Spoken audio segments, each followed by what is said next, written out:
everybody. Thanks for waiting for a few minutes. I think we're still going to have some people kind of slowly trickling in because the traffic out there is so bad. But welcome. Thank you for coming. I'm Alan Romsey. I'm chair of the Creative Writing Department. Couple technical things. If you could silence your cell phone, and you're welcome to take pictures, but maybe turn the flashes off. Although who could tell with these bright lights right here?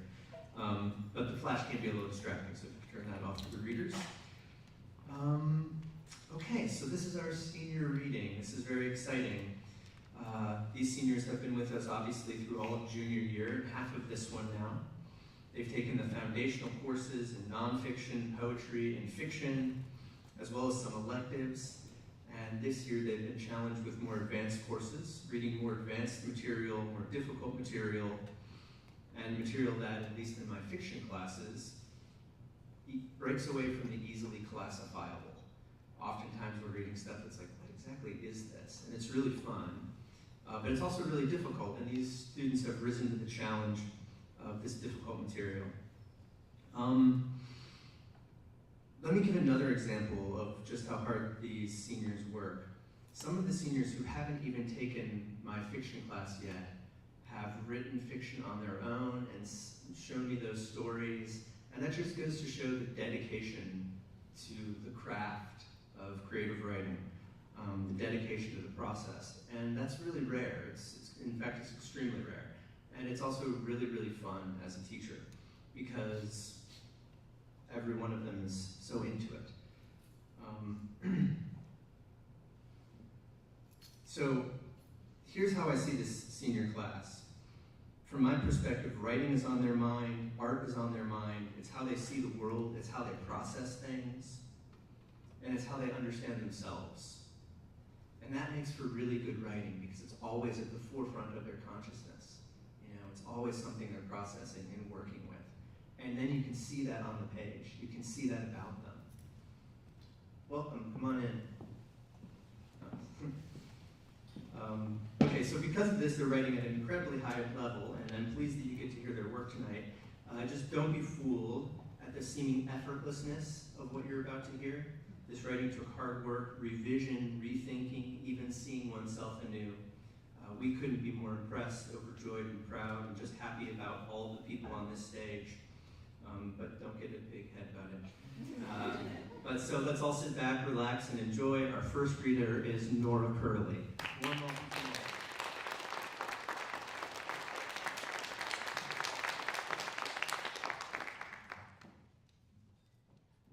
Hey everyone, can you guys hear me? Hey y'all, my name is Nora Curley, and I'm from Estill, South Carolina. Tonight I'm reading 2 poems. This is the first. Doll.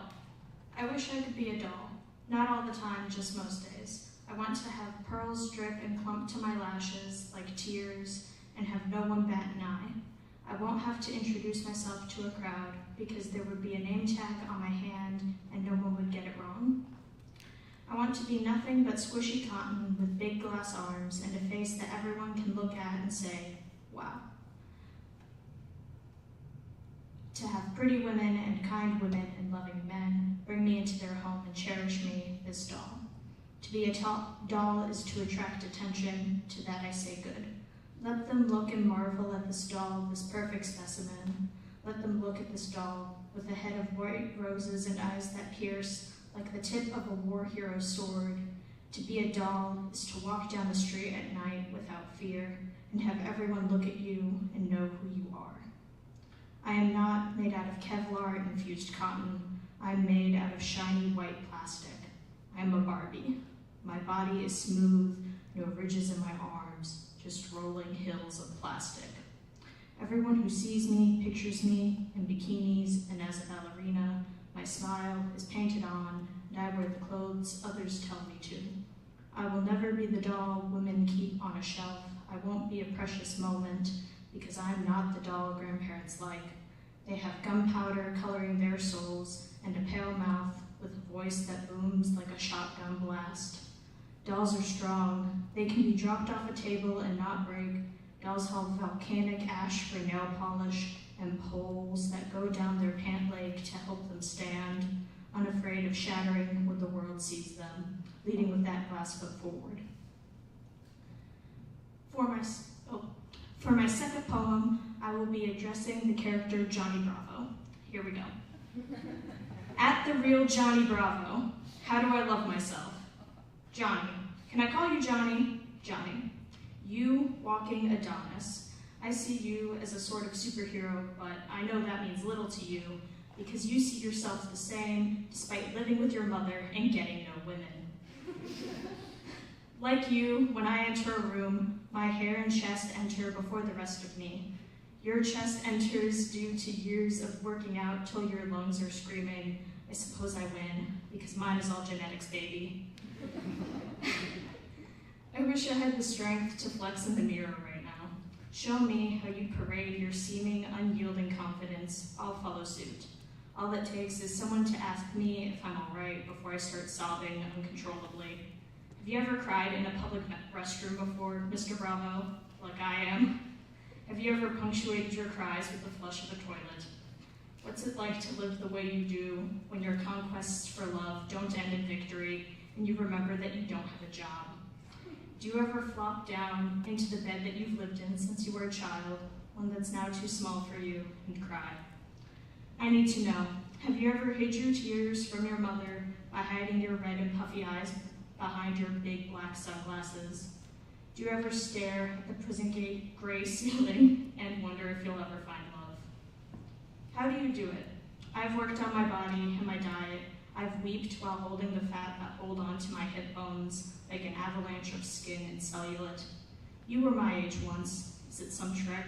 Is it some birthright of man to be a scrawny twerp till adulthood? Then we turn into the walking version of the meat section in a Costco. Or do I just have to work harder? Teach me to have the strength to wear skin-tight black t-shirts and dye my hair lemon blonde. Teach me to talk to women with confidence, if a lack of moral character. Teach me how to lay in bed at night and not wonder if it's worth it all. Thank you.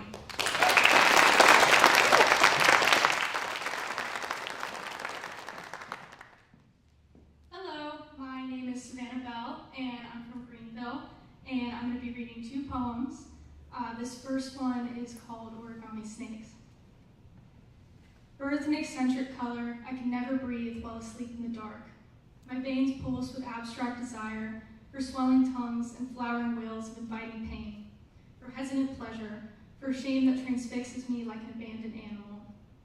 I am horrified at the insects that harvest their eggs inside of me, and the wanting I feel inside my hot organs as they crawl. A tickling that both hurts and makes me laugh. Once in a dream, a man said, I could never love a person like you. It was dark, the grass was wet underneath my back. Somehow I knew I was sleeping. Crickets crawled and chirped under my skin. You're stupid. I'm sorry. I won't lie to you. In this dream we lived in Rome, and he loved me enough to be honest, but there was something terrifyingly foreign about his primal face. I wanted foolishly to take his tan arm and tell him that I knew it was true. Smart women don't grab the hand that feeds them and force it onto their scalp, begging to be pet. They fold their desires into origami snakes, watching them hiss and tangle together until they are one scared, squirming paper chain. The second one is called Fisherman's Wife. She tried to be good for him, but the back of his head was everywhere, and she didn't remember his face. Maybe it was the wind that he loved, smelling of salt and sulfur, crab shells at his feet. Maybe it was the wail of a siren, something morbid and raw, a screeching ring in his ears. That ringing wouldn't leave him. It would worm into his head and make a home for itself, where it's fleshy and dense, and it can knead through his dreams every night. So as he slept, the wife sucked salt out of his wounds. She choked on coastal air as she waited, watched for his chest to rise and fall. Her, the moon, enveloped in the tide of his breathing. The hems of his slacks were soaked when he stepped out of the sea foam. Then he was young and perceptive and born of all that she knew to be beautiful. He placed pearls on her Cupid's bow, one by one, rolling onto her tongue and into her throat. She swallowed and they nestled under her breast, ribs like the ridged surface of a shell.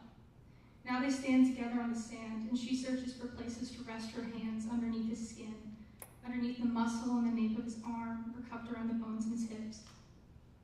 In her dreams, there is no siren to sing to her. There was a singed edge of a freshly cut fishing line, and the bait left behind in the belly of a striped bass. She poked his fingernails into her wrinkled cheeks, from where his thumbs touched hers last.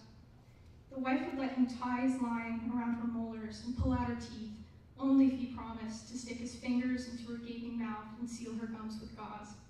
Even if he never looked at her again, she'd always wait by the shore and hold out her weary palms. Thank you.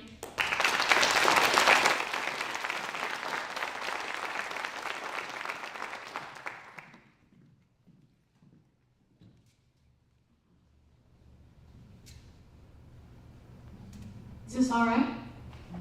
All right. My name is Meredith Wiper, and I'm from Greenville. And I'm going to be reading the beginning excerpt of a fiction piece called Going Places. Sometimes I dream about my mother. I dream about how she was when I was 7 and oblivious, when she wore jeans and linen blouses with shoes I called Jesus sandals. She smelled like detergent and raised me like I was a prince, her own personal best friend, and her greatest accomplishment all in one. I had to take the bus to school and back because she worked, but I didn't mind. Mom would get home soon after me, and that's when the fun began. We would go to the library or have pizza on tortilla wraps and chocolate milkshakes that she would make in the microwave. Sometimes we drove to a Blockbuster to rent movies.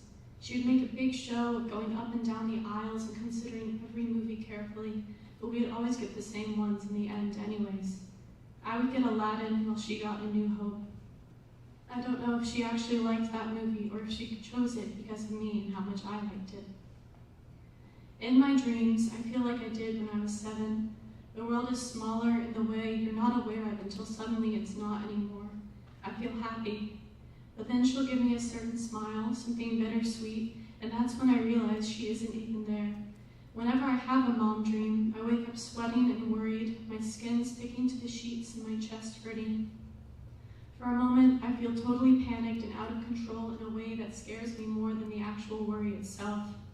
But then I remember I don't have to worry anymore, and I get up to have a cup of coffee because I can't go back to sleep after that, even if I tell myself there's nothing I can do now. I met the woman for the first time the morning after having one of those dreams.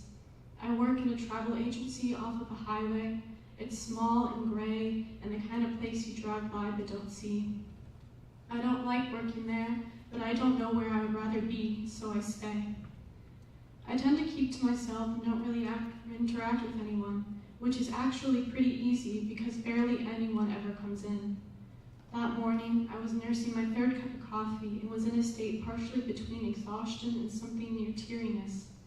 The woman had come in and was walking around the small room, studying the displays and posters, all the different Photoshop destinations. She was small in stature, but also in the way that she held herself, like she was trying to take up even less space than she already did. She reminded me of my mom and how she angled her head. Most people come in for a moment or two, take in the dinginess, the overall cheap feeling of this place that I've gotten so used to, and leave. This woman was reading every single brochure. I could see how her index finger slowly traced its way down the pages to mark where she was. Her hair was short and sort of grown out, the kind of look that would have been stylish on someone who had the means to change it. It didn't look good on the woman. She made her way around the entire room before making it to the front desk, where I was. Up close, her face was unremarkable. Not in a bad way, just the kind of face you won't remember. Like the most people in the world. Like me. Small and slightly freckly. She was probably older than me, if I had to guess, maybe in her 40s. Her expression made it hard to tell. I saw her approach slowly out of the corner of my eye, taking in everything on the desk, the small green pot of pens, the bobblehead Hawaiian dancer that had been bought at the CVS down the road, the fake flowers, the blank email sign-up sheet that would let me know if there were ever any deals we could offer our customers. There never were any. She finally got close enough that necessitated me saying something. "Is there anything I could help you with?" I asked. My cup was almost empty. I wondered if I should refill or not, or if that much coffee would be overkill. "No, I'm just looking," she said. Up close, she looked tired. "Anything catch your eye? Bermuda is supposed to be wonderful this time of year," I said. I had no idea what the hell Bermuda was like this time of year, but she didn't need to know that. She shook her head and rested a hand on the counter, almost as if to steady herself, and looked around again. I wonder how it looked to her. It was all ugly to me. All of it was fake, grand ideas that would never leave this room. Advertising for something that the people who lived in this area, including me, couldn't even afford. It was a bad joke. I had never even left the Midwest myself, and yet I had to try to pitch everywhere to the few people that came in. I drew a line with the customers. To them, I was a salesman, nothing else, and I didn't want to be. At the end of the day, I just wanted to go home. It's funny, she said, how big the world is. It is, isn't it? I said, but that's the glory of travel. Makes the world a little smaller. It's funny how many places we'll never see, she said, sounding like she hadn't heard me. I looked at her. The woman seemed even smaller than before, like she had deflated since coming in here. Before I had the chance to say anything, she gave me a brief, soft smile and walked out the door. I watched her until I couldn't see her anymore, until she had disappeared and it was like she had never been there in the first place. Thank you.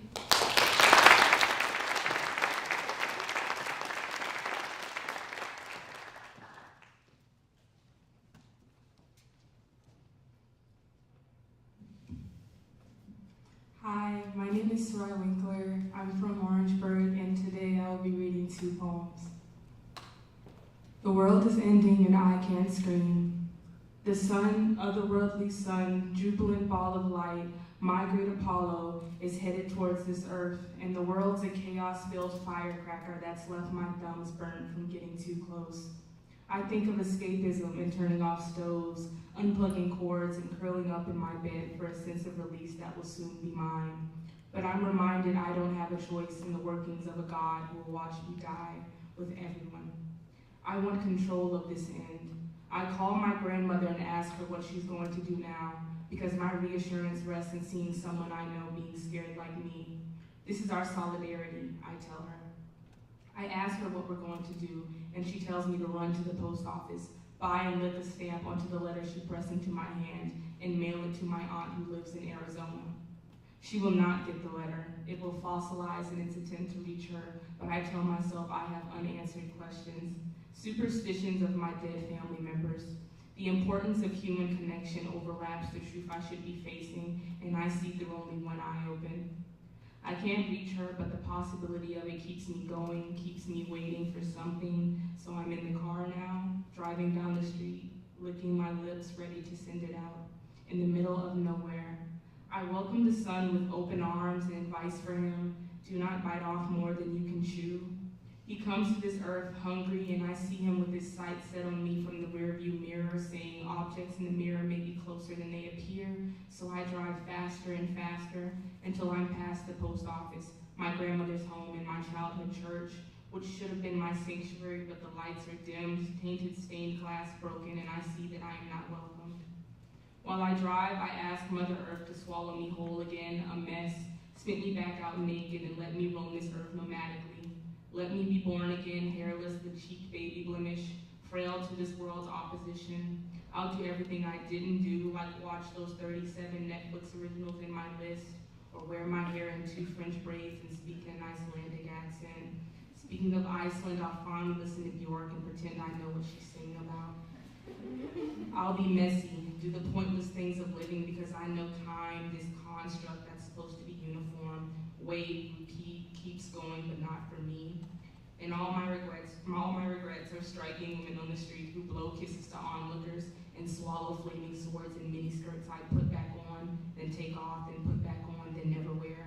My nerves are running on the sidewalk out the window beside me, afraid but reckless dear devils, they do so with conjoined hands to be close. They've long left me behind, and I can only hope they find my aunt and give her the letter, because the longer I drive, I find myself waiting on nothing, not even her. The sun has now become intense, burning, smoldering, and he is a man who invites me to stare, unashamed at him. He knows he's intimidating, daring, and that most of all I see him. He tells me if you take a picture, it'll last longer. His motives are unclear to me, but ones that taunt like any other beast doing what it does best. I give him a dirty look, and he promises to take me out for mimosas when I turn 21. I want to live inside my own thoughts, build a quaint little house with a white fence there, yes, and suffer much. just until the catastrophic calamity of outside forces decides to break my sanctimonious living, becoming me more than I am myself. In the mass of empty streets and flickering lights, I am driving to somewhere that'll have me, but maybe that place doesn't exist. I am grieving missed phone calls and orange chicken from Panda Express that will go uneaten, unanswered, but maybe it's better this way. That the things you love will be preserved in your grief, and to grieve something still alive and love something that is dead, and that middle ground of human desire and selfishness. How do you do both? Desperately, intensely. The sun begins to burn my face, he comforts me. So my second poem is a woman of color self-portrait. I have a distinct taste for something unattainable, connections to roots that everyone knows, not for their vastness or aromatic guitar, but for a familiar home filled with people, a connection to this world that is inherently stored in my humanity, and in my humanity, my soul, and in my soul, something greater that goes beyond what the flesh can touch. My lineage is one of adversity stretching amongst the hardy baobab trees. My faith remains challenged in a struggle against indifference to what is me in the inside. I am torn between a feral animal gnawing away at my bones. It seethes, it spits, it wants out. But I am also there, just watching this beast tactfully, though just there. And because of this, I stand on my two hind legs, that of a jackal and springbok, obedient and answering to you when you call something that is me, a language, culture, people that are mine, and foreign, ugliness and abstract splotch on the map.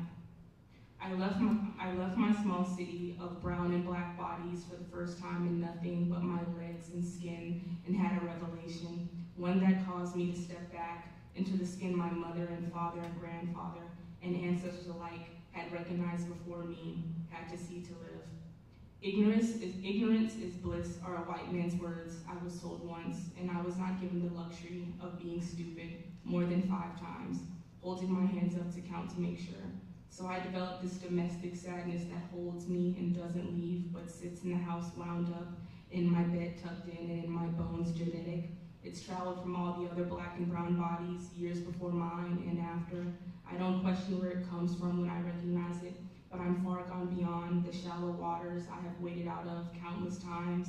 Submerged, I noticed that Moses and Aaron have gotten to the shore with God just before I have. I sit in the middle of a flood of blood like obsidian rock dissolving. It is my birthright to be here. Thank you.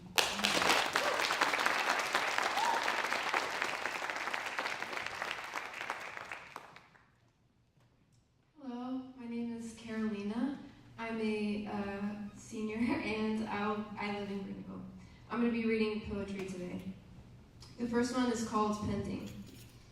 He says something like, the tide will ebb on and the moon will swell with it, so tone down. Meaning, watch the blade as it blunts, the air as it sails, victims as they numb, their knees like charred tomatoes. You'll learn to teach your thoughts. You'll learn they can graze like languid sheep or run to late in shadow. It'll get worse before it gets better, he says. The farther you go, the more you'll see. But what? Oh, the chaos funneling. Moonlight churning in my palm into morning butter, I hope. Bottle said, take one pill at a time. When I knew what I was doing, I didn't know how to count for anything. The second poem is called The Brown Girl Sestina. For context, a sestina is a form of poetry that has a specific pattern of words to be repeated at the end of lines. Girl dressed in pink, I watched knives fly out of the hands of peony ladies and girls who placed them back on their laps quietly, and I'm left gauging the distance between a stare and a smile, flinching my face to lace on a smile so my teeth can shine like the knives they throw from a distance instead of throwing hands. But in my room, in my mind, I used to wish in quiet that I was those girls. Those pearlescent girls, but enough. Good brown girls smile hard and complain quietly, dodging those knives that we handle. Good brown girls must respect the distance. With sore souls, we tramp this distance because we are good brown girls with white silk gloves for hands, a crescent moon for a smile. We anticipate the knife-edged words spoken quietly. And all good brown women, they grin in quiet. They can read the distance between a smile and a knife, between 2 young girls, one brown and one smiling. These girls, while different, hold hands. While holding hands, they clench the quiet. The brown girl knows the distance from her history of generations of girls wielding their polished lives. Us brown girls, we've had to smile at the distance. We look at our worn hands quietly and think, what is it with those girls and their knives? And my last one is called On the Way to Hell's Kitchen. On the way to Hell's Kitchen, the cab driver on the phone says, who cares, there's nothing we can do, talking about his expelled high school son to a woman named Edna Messiah. Since out of the womb, I've been told by the men in green of a Messiah's plan paid before I take my first steps. They raise their gaping sleeves, spitting prayers, while the flock beats their chests, and in listening, I lose meaning of them. My faults, my most grievous faults. The raindrops cascade down the windows, bloating the city lights, blurring everything except the sky. Since out of the womb, I've been told that the sky holds the capital M Mister strung along the twinkling stitches, tired yet at peace. His crusted blood is night black from old sinner's harvest. On the rearview mirror hangs a golden necklace of a saint or angel I can't recognize. It swings hard like a pendulum striking the windshield, with the same force as a priest who flings his wrist, casting holy water on his flock. Since out of the womb, I've been reflected by two jaundiced chalices, one of blood, one of bread. They put out our tongues to make us like soldiers at ease and steal salute of the statues on high. At the stoplight on the corner of 48th and 10th, a man does push-ups on the sidewalk outside a cafe window as people glance past. After 10 seconds of his repetitions, he moves 3 feet away and kneels, skin bare to the concrete. He rocks back and forth, his lips stringing loops of prayer. In the womb, you're purebred without yeast, and the moment you become unfurled, I've been told old sin grabs you before your mother's hands, and the Mister above looks down on you smiling as the rest of your life unfurls. Thank you.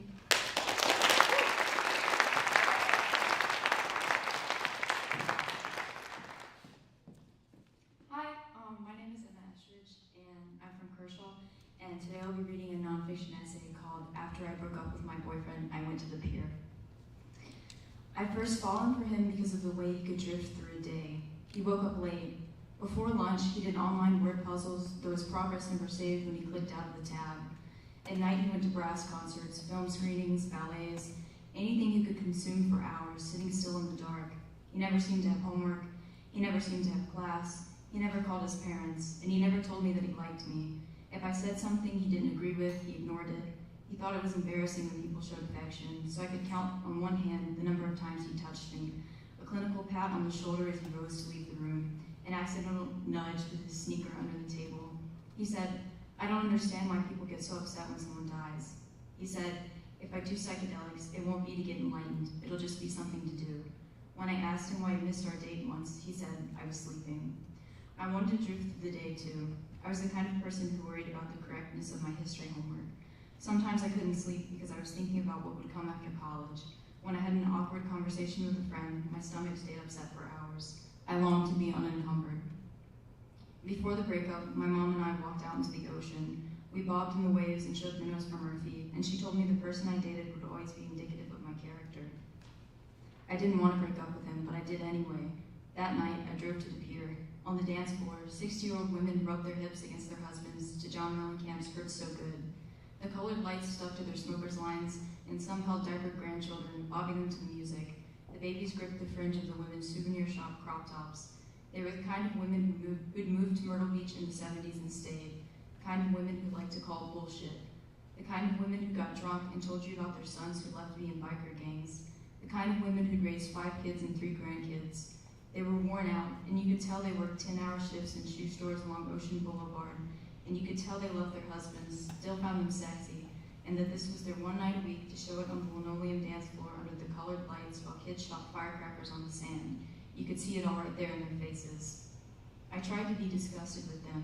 I kept my back to the railing and watched, thinking about how I would have described the scene to the boyfriend. I didn't want to use axe yet. They were so drunk they clung to each other. I had secondhand embarrassment from the sentimentality. A boy my age with a fishing rod was setting up next to me. His bait bucket smelled like dirt. He had skinny arms, a baseball cap with a frayed bill. I thought he might try to talk to me, ask for my number, and I imagined snubbing him. I imagined telling the boyfriend about this too, saying I was humiliated for him. I could see his want so clearly. But soon people were looking over the railing at his line. He'd hooked a shark the length of his forearm. He reeled it up slowly, careful to keep it from hitting the side of the pier. It had a snub nose like a puppy. He cupped a hand under the shark's belly, slid the hook from its gill. He turned to me. He said, "Want to hold him?" And I wanted to be unencumbered, but I held that shark, and we both looked at it in my hands, barely wiggling, and I rubbed my finger along its torso when he wanted to show me the difference in the texture of the scales, how one side was rough and the other was smooth, just wanted to show me. And there was a moment when I was passing it back that both of our hands gently cupped the belly, molded to fit its shape, and I knew I at least cared about something enough to want to write it down. Thank you.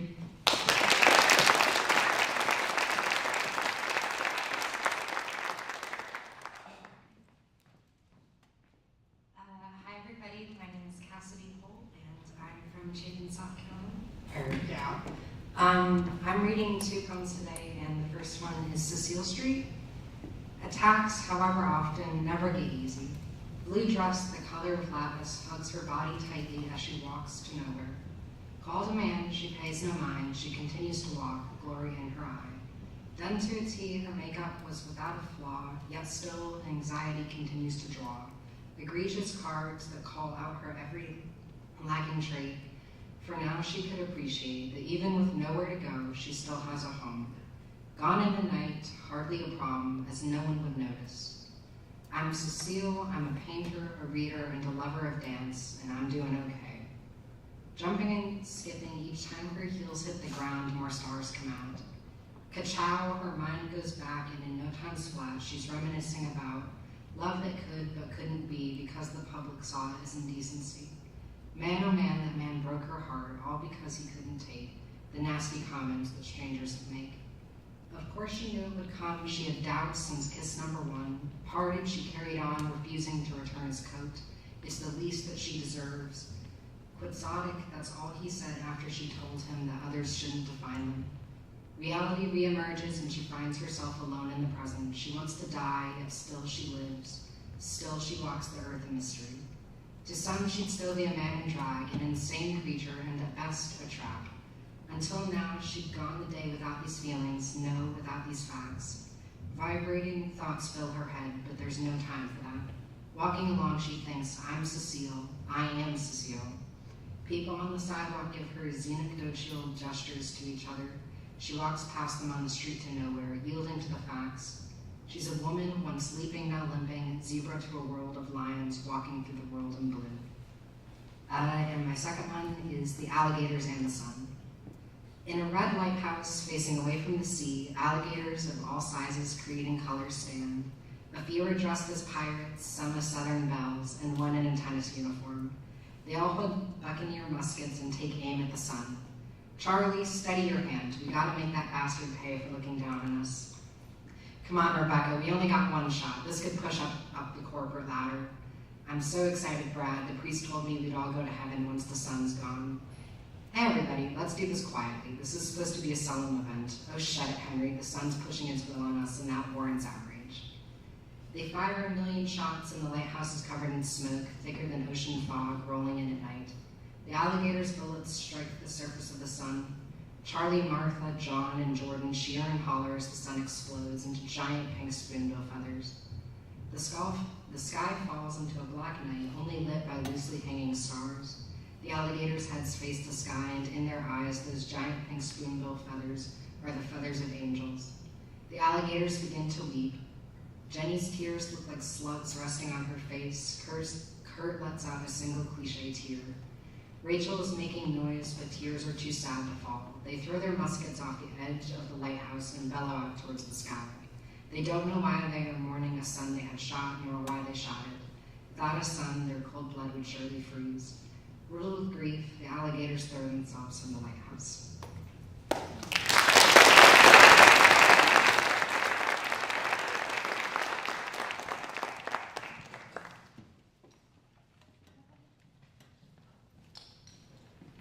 Hey y'all, my name is Sydney Jenkins, and I'm from Greenville, and today I'm going to be reading 2 poems.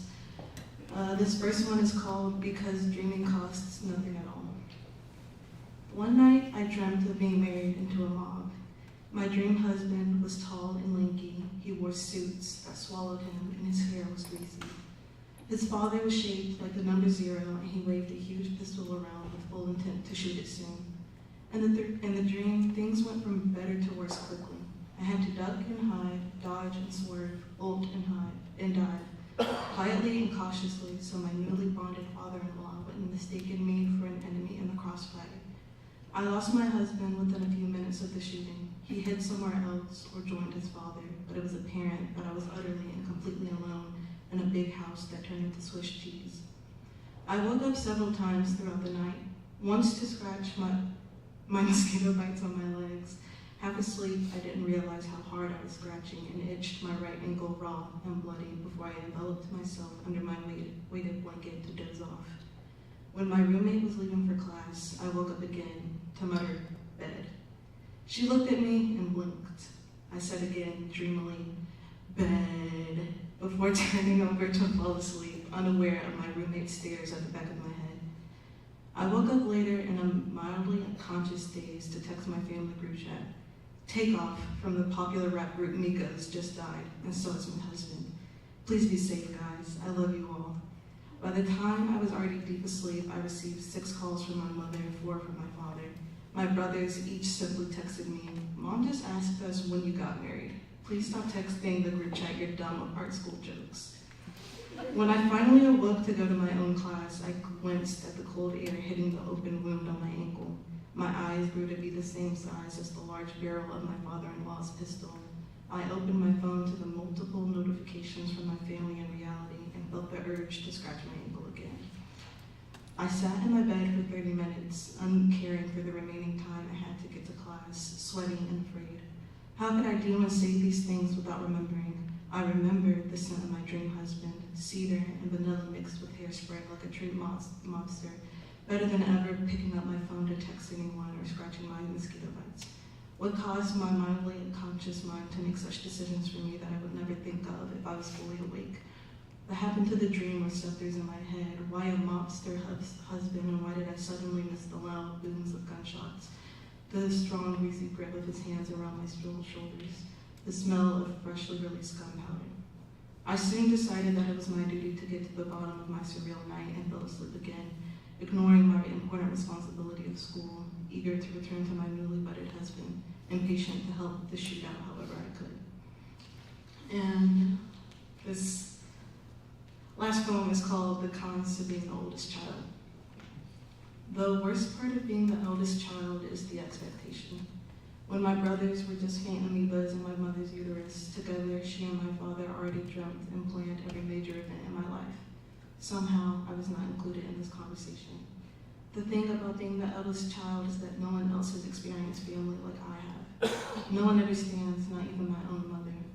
The difference between being the oldest daughter and the oldest son is that my mother will bend backwards to fulfill the needs of my younger brother, but will leave me to fend for myself. Even though he is much younger and much less capable of understanding why my mother treats him the way she does, I still blame him.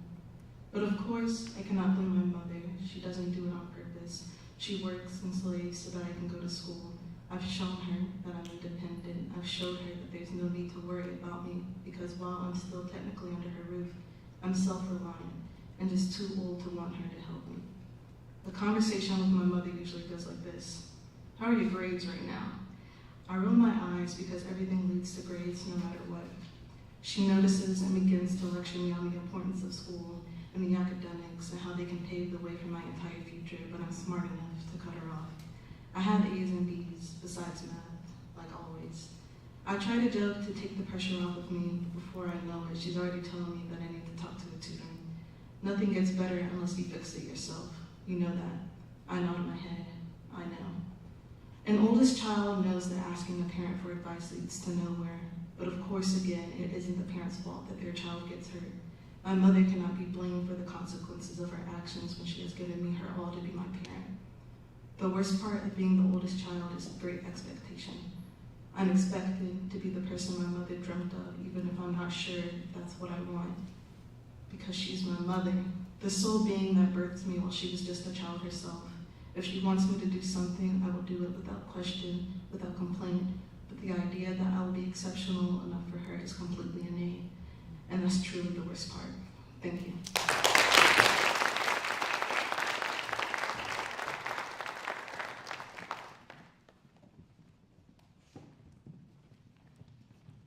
Hi, Hi, my name is Grace Luby. I'm from Fort Mill.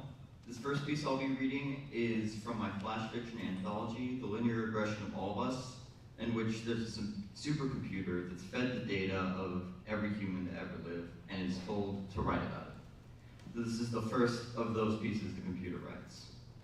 See Jane think. Jane is walking to school. She straightens her blouse and thinks about her boyfriend. Jane does not like school. Jane likes her boyfriend. She hopes that he likes her, too. Sometimes, Jane feels sad. She does not know why she feels sad. She wonders if her boyfriend feels sad. She hopes that he does, and then feels bad for hoping that her boyfriend feels sad. Why does she want her boyfriend to be sad? Typically, people who hate each other wish sadness on their enemy. But Jane's boyfriend is not Jane's enemy. Jane's boyfriend is Jane's boyfriend. If Jane got what she wanted, and her boyfriend was sad, would that make her happy? If so, would that make the inverse of happiness lead to happiness? In the hypothetical scenario in which Jane's boyfriend is sad, it can be assumed that he would want Jane to also be sad. Would he feel happy if he knew she was sad? What then would happen if both were to come upon the understanding of the other's emotions at the same time? Why is it that when sad Jane and sad Jane's boyfriend are added together, they create double happy instead of double sad? Jane ponders this as she walks through the street. Jane gets hit by a bus and dies. The end. This next one is a poem. The title is a quote from Yoda. Luminous beings are we. We'd already spent most of the afternoon waiting for the storm to leave. Going anyways was a risk. 2 years ago, at a different beach, the same family, I went on a walk, made it about half a mile away, when I noticed my headphones are wet. On the horizon, a rolling, monstrous thing of gray and cloud. It was exactly like that Stranger Things scene. Lightning arcing across the ocean, sea wind finding a vicious bite against my bare skin. It head towards me, promising cold danger. I wanted to keep walking, to push my luck until Mother Nature decides I've gone too far. I didn't. You got us the Mad Magazine card game. I couldn't miss that. Now we walk by overcast sea and restless skies, and for the first time, I truly talk to you. I spill my guts. I look down to my feet as we drift through sandbars. I race to finish talking like it's a Mario Kart track. I can't meet your eyes, expecting disappointment, expecting judgment, expecting I'm not sure what, but not understanding. Completely unfazed at the things that have secretly torn my life apart. I'm sorry. I wish you had told me I was being dramatic. I wish you had told me that all I needed to do was love myself. What was there to hate? I wish to God, if there even is a God, that you didn't understand. I wish that I could be a strange, sad hermit, an outcast of the desert planet Tatooine, and I wish that you could be a simple moisture farmer, have no problem larger than the next harvest, picking up power converters from Tashi Station. Turns out we were too ambitious, and it started to rain. It wasn't that bad. It's not like I was going to die, but you turned us around, took us out of the rain before things got too bad. Master Yoda taught Luke that we are all luminous beings, all of us learning to connect through the force of life, all of us so much more than the crude matter that holds us. Sickness, inhibition, gender, fear dissolve into dust that blows away under your warm spotlight embrace. Thank you.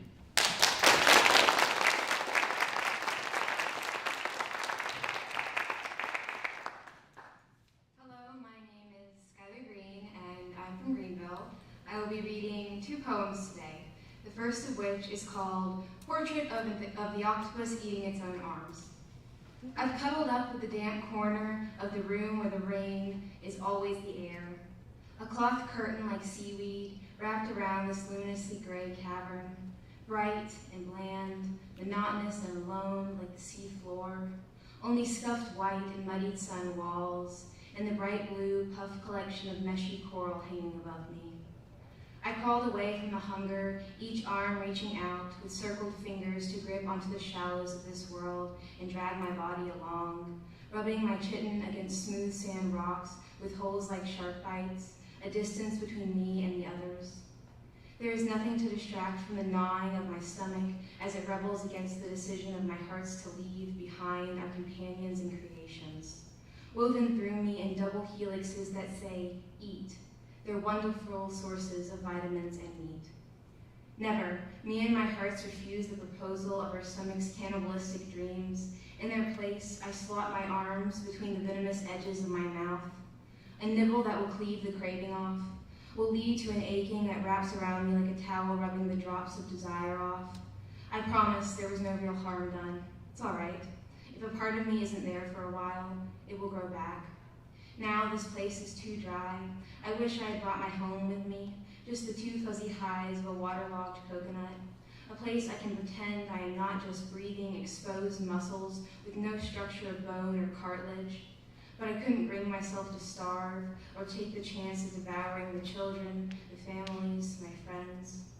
That is the supremacy of this hunger, why I bolted to a new place, empty and empty enough that I might eat myself entirely. The second one is called, Have Enough Days Passed for Me to Imagine You as Dead. Happy birthday. It's about time that I threw you a party. It could be a joint one, since we only have 4 days between us. That's what our memories tell us to do, the ones whose whispers of advice rub against my arteries, like the sand seeking into our hands, like when the currents crept under our feet, snatching our balance from beneath us, our only time at the beach together. Not only will I buy enough wrapping paper to cover up all the days between us, 3,285 days, but also chocolate cupcakes, all grouped together to make a cake with an antidote for the funeral. His funeral where I searched through the red velvet rose for you, positive you would be there. I could put the service music in with the batter and buttercream, that way you could listen and pretend your mother didn't stop you from coming. And not just you, but our brothers. Can I even call them mine? Would they still let me squeeze between them as we cheered them through the on-screen haunted house, loud enough that the sound effects were snuffed out? I'm not sure I have enough money for all the missing presents I owe you. I could give you pictures, maybe the one of the circus with popcorn kernels dripping out of the empty bucket onto our legs, arms squishing our shoulders together because he was making sure both of us felt hugged. You know who I mean. I could give you his ashes for your Miss Sweet 16 and a shrunk version of the bag washing the days from my mother's dresser. You should have had some to begin with. More of him, his pastel moss blanket that carpets beds, and he's covered with the scent of the forest and freshly cut tree trunks, like him.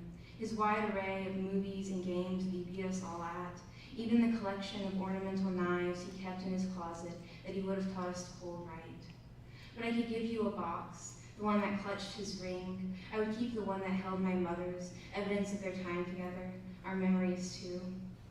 We can host this party in things we never got, echoes of tennis shoes against polished floors. You go to my games and I'll go to yours.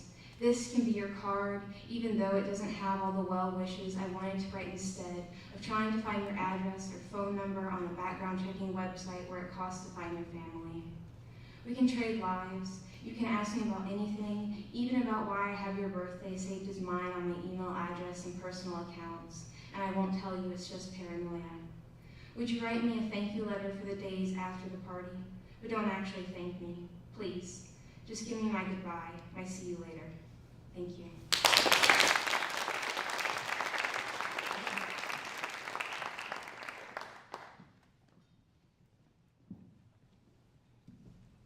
This is good, nobody hear me. My name is Jocelyn Gagne. I'm from Greenville, South Carolina, and today I'm going to be reading 3 of my poems. The first one is titled Ode to Bareness.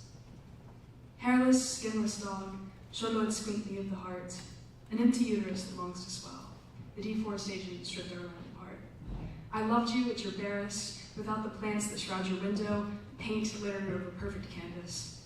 I loved the parts of you that hide, for I loved to find them. The sole of a shoe checked for something sticky, although nothing is there.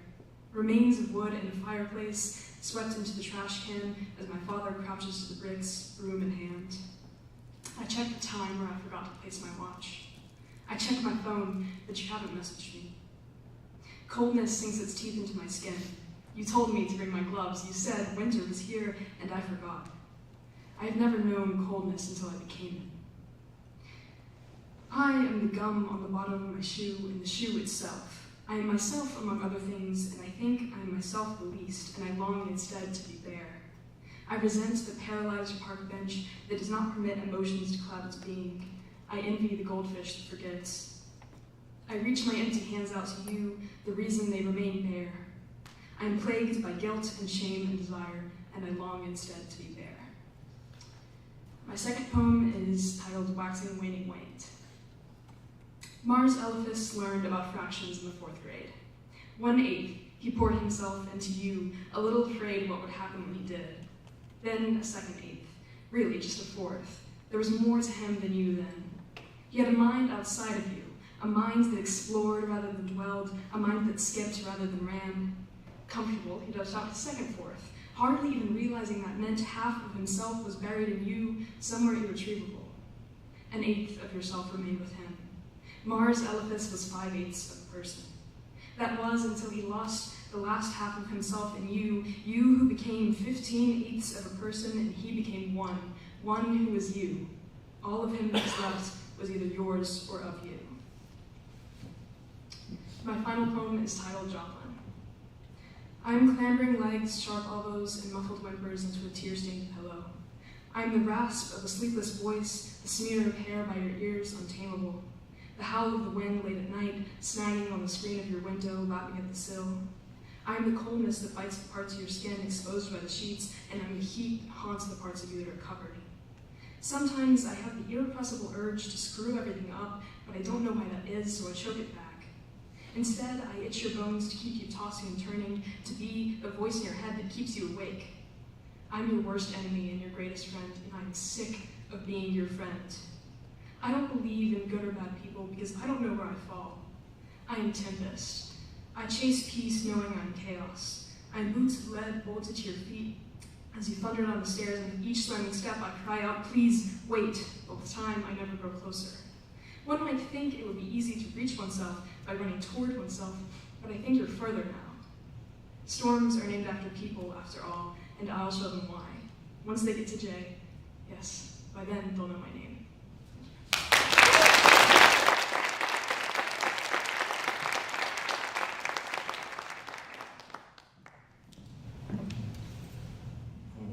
Hello everybody, my name is Michael Castle. I'm from Greer, South Carolina. I'm going to read 3 short poems today. The first one is an abecedarian called A Conversation from the Point of View of One Friend Discussing with His Other Friend the Intricacies of a Human-Sized Praying Mantis. A mantis is like kind of a good metaphor for betrayal. You know, because of how they cannibalize their mates and everything. Don't shake your head like that. It's not that extreme of a comparison, unless you're saying that you could forgive someone for eating your head. How would you even go about the process of forgiveness, considering you don't have a head? Or are you trying to imply that you wouldn't lose your head? Hear me out. Imagine it's a jumbo mantis, ginormous, significantly bigger than a human kid. Yes, wait, no, exactly that. Imagine that it's like roughly the size of a human adult. It's not even a mantis at that point, it's just a monster. Yeah, a mantis monster. If you try to outrun it, you wouldn't stand a chance, probably. Maybe you could. At that point, it's more of a question of sheer will. Wait, you could remind me this whole conversation started with me trying to find a way to compare a mantis and betrayal. It's kind of unbelievable to me that you would sit here and let me describe a giant mantis violently trying to chase you down and maul you. What's wrong with you? All right, so the second poem is a villanelle titled Deliberations on Truth. What is the meaning of truth and modernity in a world that is constantly built on lies, in a world that constantly feigns fraternity? Are we stuck like this, in a locked room for eternity, surrounded by cameras, not knowing which spies? What is the meaning of truth? In modernity, sometimes it seems like a land of absurdity, with the truth that a person can only surmise, in a world that constantly feigns fraternity. Will we be all alone in infirmity? When it ends, will we hear our loved ones' cries? What is the meaning of truth and modernity, where all a person can do is wish for more, and have eternity, living forever, so we can grow past being unwise in a world that constantly feigns fraternity. It would always help us to quit the perversity, but I cannot. I am stuck, and so I would reprise what is the meaning of truth and modernity in a world that constantly feigns fraternity. His final poem is called Do You Remember? And just for context, Ruplicera is the Latin, scientific name for butterflies. You, the Ruplicera that destroyed yourself, still as a child, taking part in the dance of your ancestors, you trapped yourself in a cage of your own flesh in order to better yourself, to transform from the ground and to grow wings. Did you do that of your own will? Run from the safety you knew would keep you trapped in hopes to see something new in the sky? Can you recall the calcification inching up your abdomen, enveloping your soul and confining yourself for weeks on end? What do you remember? Were you conscious, or were you inside a hypnagogic slumber, feeling that constant free fall and fearing whether or not you would wake up? Once you were reborn, did you crawl out of the guts of yourself? Did you come out different, not just physically, but mentally, with a new understanding of something greater? Was it worth it? Thank you.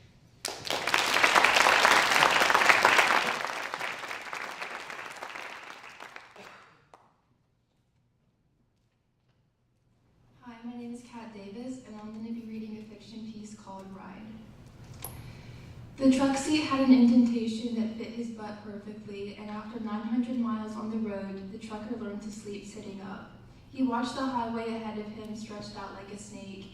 He reached for a Coke in his drink holder and knocked it over, leaving sizzling bubbles to seep through the carpet beneath his feet. He swore and then felt guilty for swearing, though no one was in the truck to scold him for it.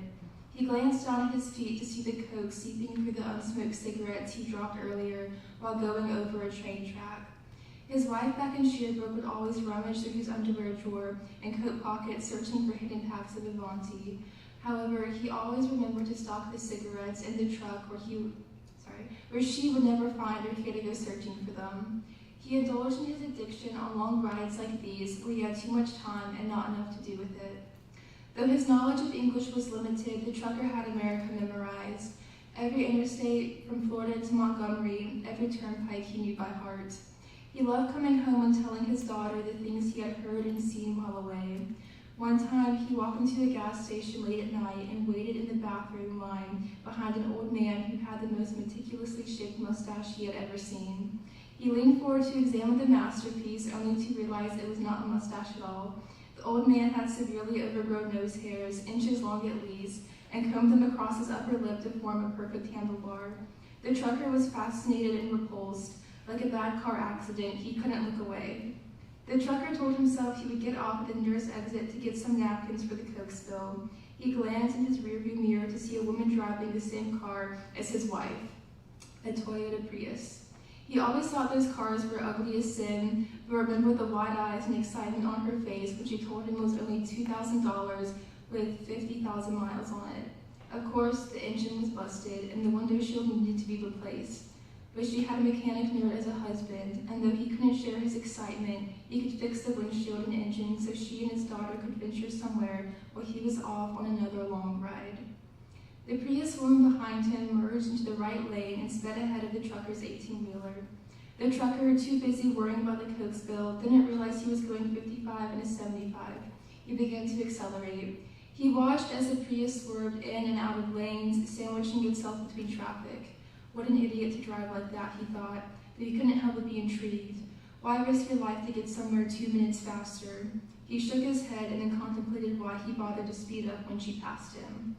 The man stopped thinking and turned on the radio. Behind him, he heard the sirens of a police car grow nearer and nearer. It was after the Prius. The trucker thought of his wife and daughter. He thought of them being in the Prius. He thought of the long drives he took in their Prius with his daughter as a baby so that she'd stop crying and perhaps fall asleep. He always drove with one hand on the wheel and the other holding his wife's.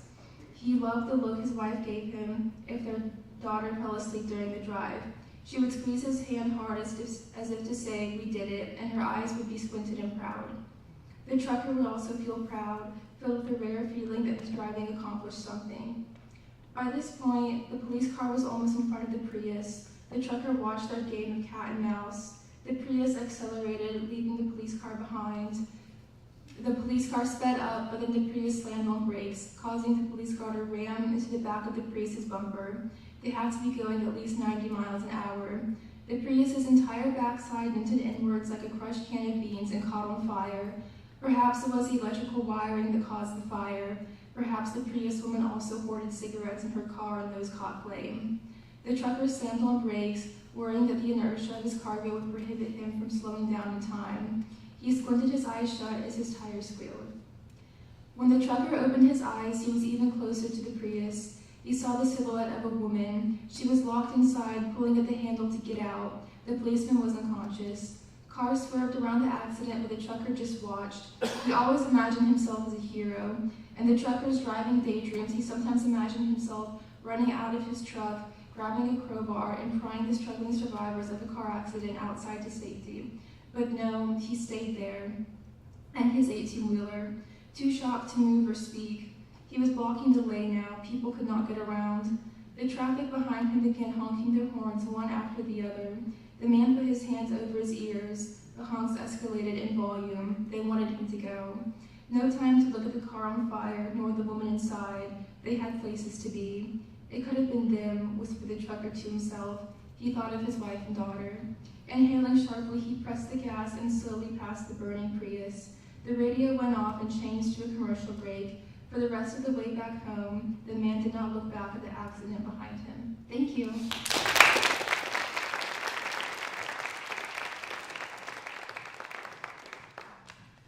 Hello, I'm Deirdre, and I'm going to be reading 2 poems.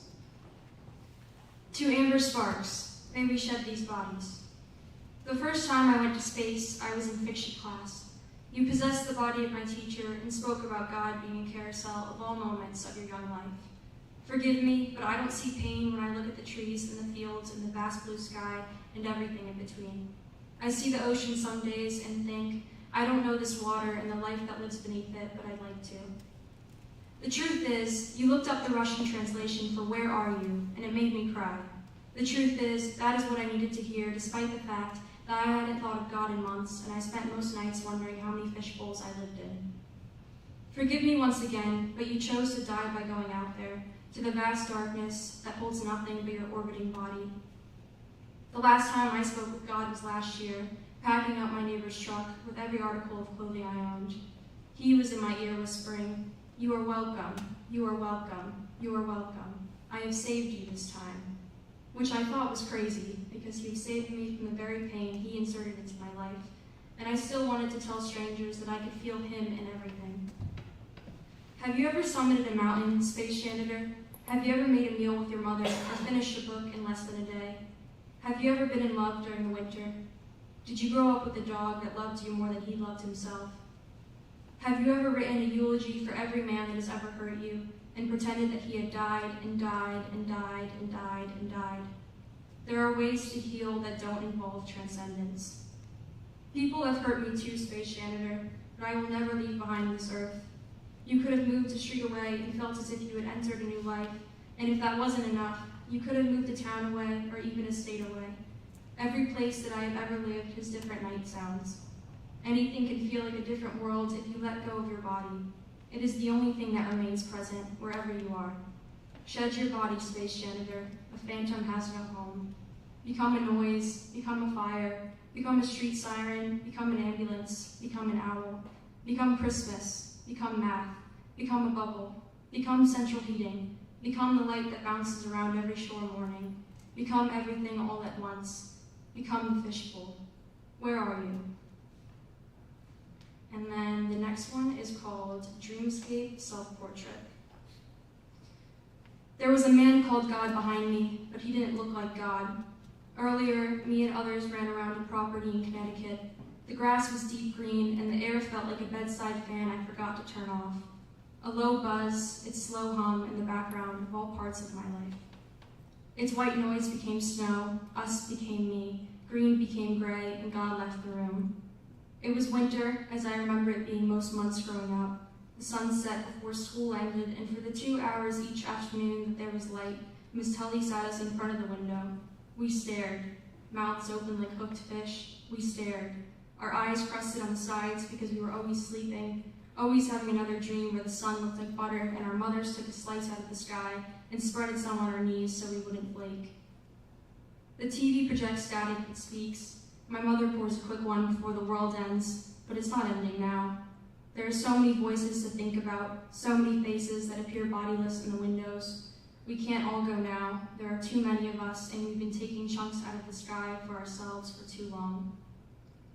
There is me reflected in the television transistor screen, the static filling in the faint outline of my body like a million breathing cells. In my dreams, I can never see one face staring back, just the blur of a body turning black, then white, then both. My teeth have grown in upside down in this world, and the hail always seems to land when my gums peel back into foothills. I look down at the skin under my heavy neck. Purple skin, orange skin, gray skin, thin skin and thick skin, dying and sick skin. I am every person who has died before me. I have broken eyes, and sometimes I can hear my name yelled from afar, over and over. And sometimes, when I try to yell back, nothing comes out except air, or the lack of. And I'm worried because I can do nothing, and the night is thick like pond water, and the part of my chest where the words lived is filled with static. If this is what being is, then take the skin I have crawled into and give it to my mother. Let her sing a lullaby to this extra weight. Let it slip into the night. Thank you.